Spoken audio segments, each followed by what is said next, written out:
Good morning, students. Class plus 2, subject history, date 13th July 2021. Students, we are going to start long question of first chapter, Punjab की भौतिक विशेषताएं तथा उनका इसके इतिहास पर प्रभाव, physical features of the Punjab and their influence on it's history. बच्चों, हमने किया था भौगोलिक अथवा भौतिक विशेषताओं के आधार पर पंजाब को निम्नलिखित 3 भागों में विभाजित कर सकते हैं। कौन कौन से? फर्स्ट, हिमालय और सुलेमान पर्वतीय श्रेणियाँ। सेकंड वाला अर्ध पर्वतीय प्रदेश। थर्ड, मैदानी प्रदेश। We have done 2 parts of this long question. Today we are going to discuss third part of this long question, मैदानी प्रदेश। मैदानी प्रदेश जो क्या होता है? बिल्कुल समतल, जिसमें हम कृषि व्यापार बहुत आसानी से कर सकते हैं। मैदानी प्रदेश पंजाब का सबसे बड़ा और महत्वपूर्ण खंड है। सही अर्थों में यही पंजाब है। यह प्रदेश सिंध और यमुना नदियों के मध्य स्थित है। देखो बच्चों, इसमें क्या बताया गया है कि जो सबसे बड़ा महत्वपूर्ण खंड वो कौन सा है? मैदानी प्रदेश।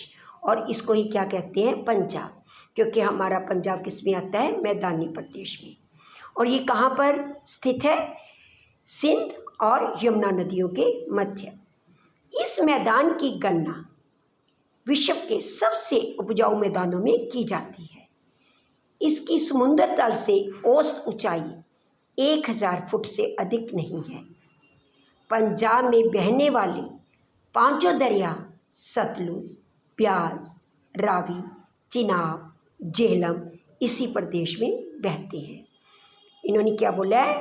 पंजाब में जितने भी विश्व में जितने भी उपजाऊ मैदान हैं, उन सब में से इसकी गणना की जाती है। किसकी? पंजाब की।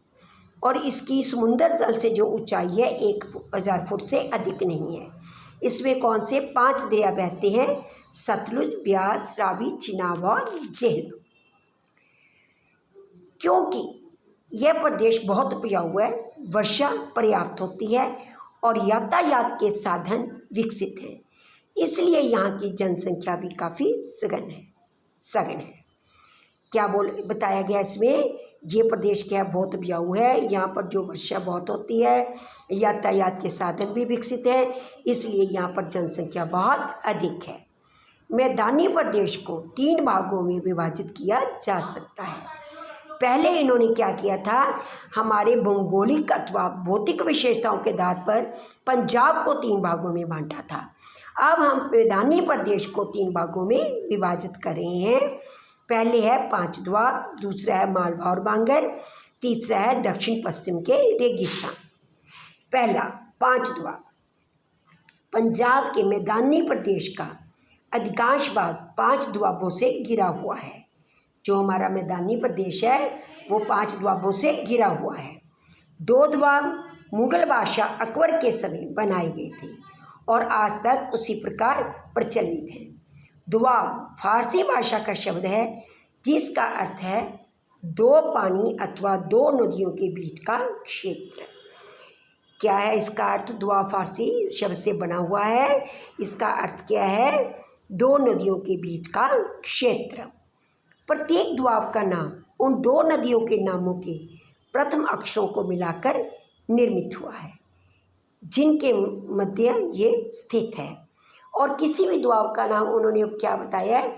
जो 2 नदियां हैं उनको जो पहले वाला अक्षर है उन दोनों को जोड़कर क्या बना है इस दुआब का नाम। इन दुआबों का वर्णन निम्नलिखित अनुसार है। पहला क्या है? बिस जलंधर दुआब।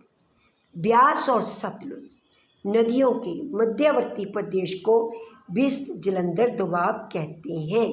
बिस, बच्चों देखो, पहला अक्षर ब और इसका पहला अक्षर स, तो क्या बन गया? बिस जलंधर दुआब। यह दुआब सर्वाधिक प्रसिद्ध है। जलंधर और होशियारपुर इस दुआब के 2 सबसे बड़े शहर हैं।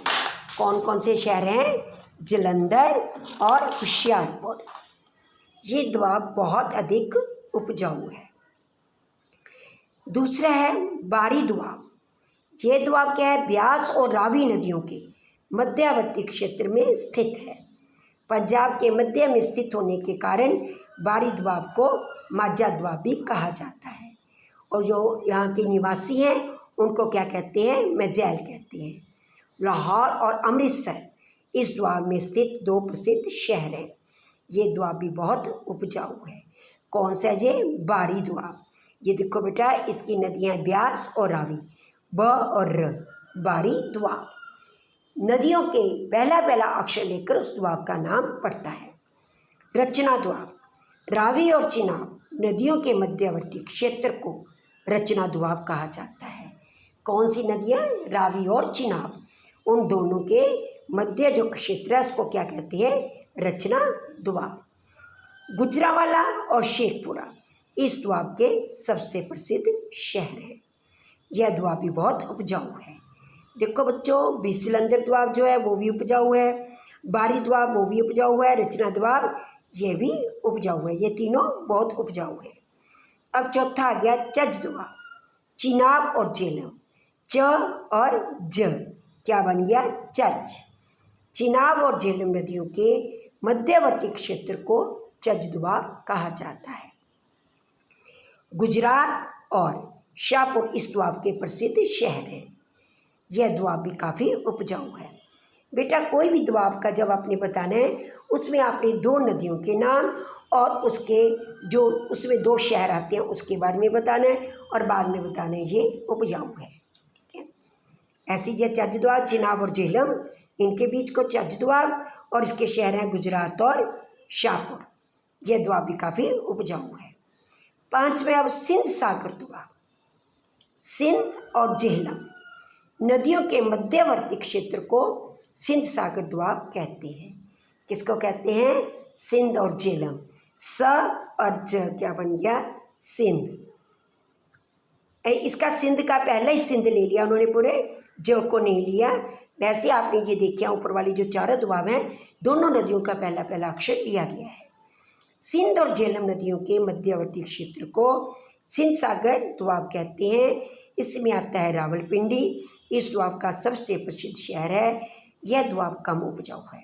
पहले जो चारों हमारी हैं दोआबें वो क्या हैं, सभी उपजाऊ हैं, लेकिन जो पांचवा है सिंध सागर दोआब ये कुछ कम उपजाऊ है। बच्चों, आपने अब देख लिया मैदानी प्रदेश जहाँ पर समतल भूमि है, ये बहुत महत्वपूर्ण खंड है। इसी को सही अर्थों में क्या कहते हैं, मैदानी प्रदेश को पंजाब। पंजाब में 5 नदियाँ बहती हैं और ये बहुत उपजाऊ है। ये समुद्र तल से 1000 फुट से क्या है, अधिक ऊंचा नहीं है। यहाँ पर वर्षा पर्याप्त होती है। यातायात के साधन क्या है, विकसित हैं। जनसंख्या भी काफ़ी सघन है। इसको आगे 3 भागों में विभाजित किया जाता है।